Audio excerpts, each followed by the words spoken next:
Like I told, hydrocarbons and carbon monoxide, and anybody knows CNG is a more cleaner and greener fuel. So the benefits of what CNG is available for other modes of transportation, whether it be bus, car or three-wheelers, that's now getting translated to one of the most common man's vehicle, which is a two-wheeler, and that's the greatest benefit, from introducing this kind of product in the market.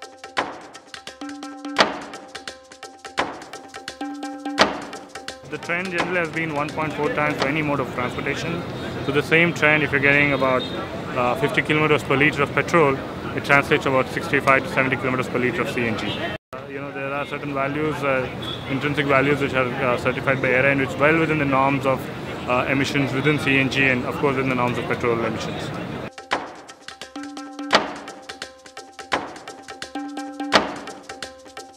We haven't fixed the cost yet, we will do that, but in our own empirical calculations, the cost-benefit analysis, we've done about, you'll recover the cost of the kit in 10 months if you drive 50 kilometers a day.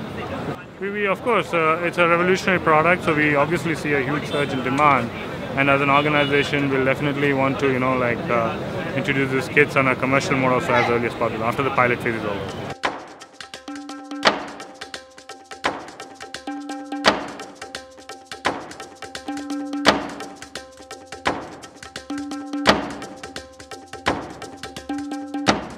It's a dry fuel, but generally, traditionally, you can start it on dry fuel itself.